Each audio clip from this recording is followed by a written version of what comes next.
Hi, I'm Bart Hansen. I'm the owner of CrushLivePoker.com. The following hand comes from our call-in show that we record at 4:45 p.m. Pacific Time every Monday. If you like the channel, please subscribe and hit that like button. And if you want to submit to be on the show, take a look at the information in the description. So yeah, my hand is a 1-2 hand Okay. from the ham and horseshoe. Ham and horseshoe. Yeah, Yep. it's a 200 cap Okay. and about 260 effective. I had the effective stack. Okay. So villain, he's middle-aged white guy, somewhat loose. He raises to 10 from under the gun +1. Is that about the standard open sizing in this game, like 5x? Yeah, it is. Okay.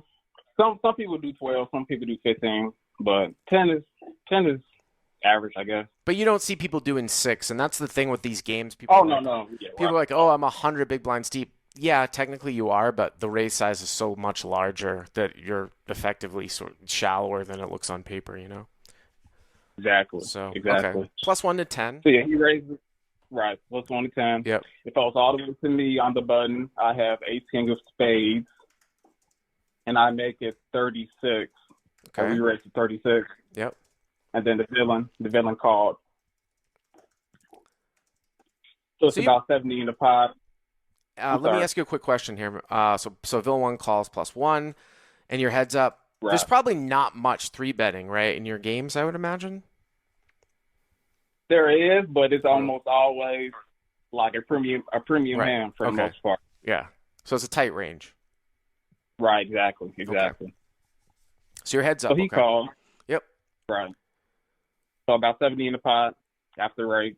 The flop is 7-6-6, 2 clubs, 1 spade. Okay. So villain, he checks. And I bet about half pot. I bet about 35. Okay. And then he called. He check called.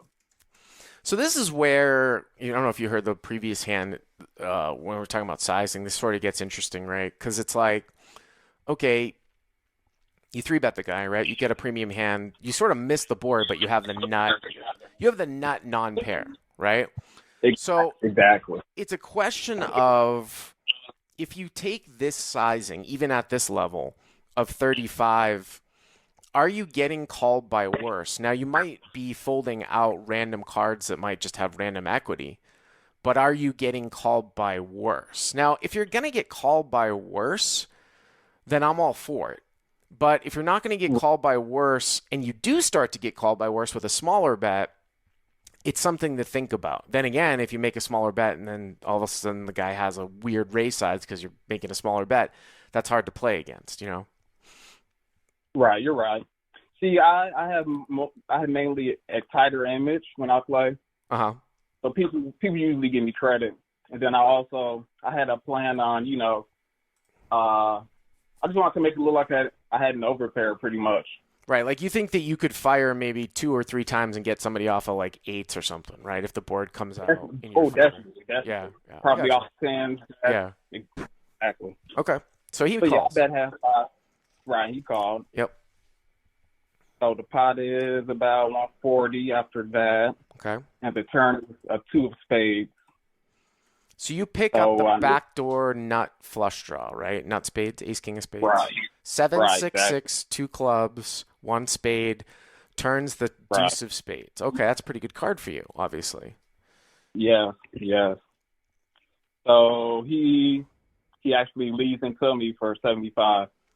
Wow, wait a minute. So +1, he check calls the 35 in a 3-bet pot. Now he leads into you for 75. So how much money does he have behind after he bets the 75? Is it only like 110 behind, something like that? No, see, I had 260 effective. I had the shorter stack. He covered me. He had about 600. He had like way more than I did.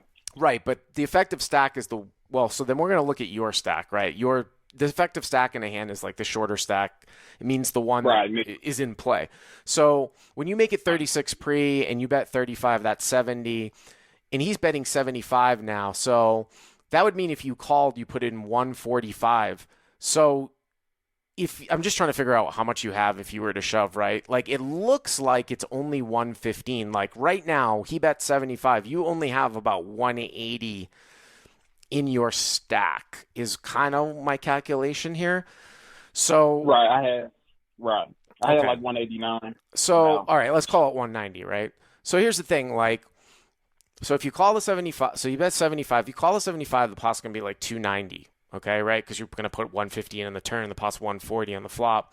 And if you only have like 115 behind, then if you shove, the pot's going to be like 400, like 115 for him to call.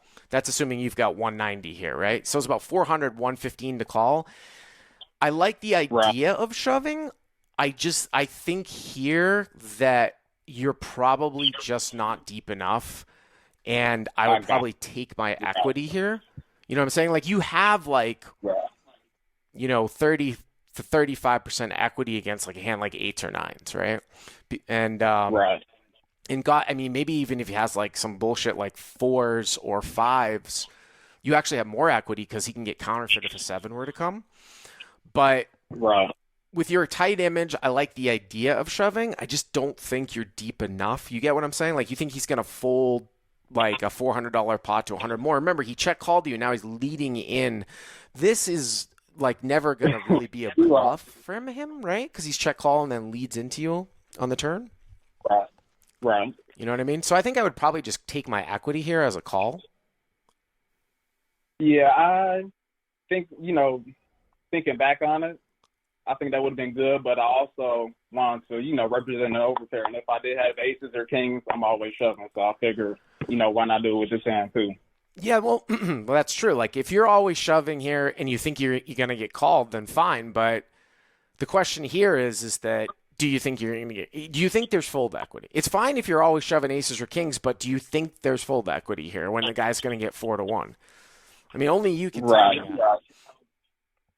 It depends. I don't know. Probably not, because he was getting good price, like you said. Yeah, so that I mean that's why I would probably call. You know what I mean? Right. So you Yeah, I shoved. think I should talk to. But yeah, I did shove, and Yeah. he tanked for about 30 seconds, and he called with pocket eight. So yeah, Viv one call. And did you get there? No, no, I did not. I breaked Yeah. out.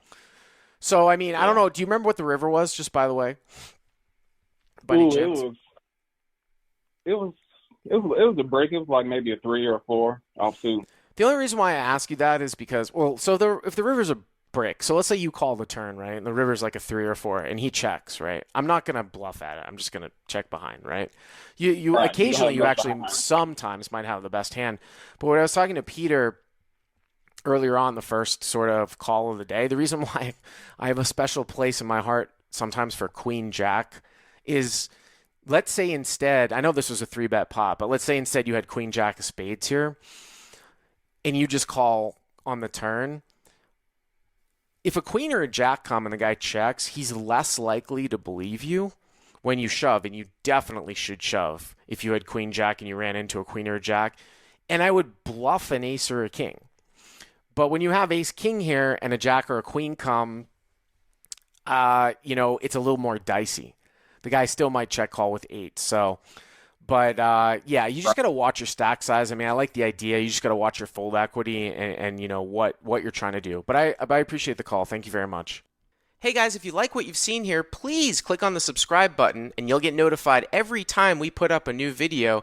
And if you want to check out crushlivepoker.com for the first month free, use the code YTA200. Click on the link right there.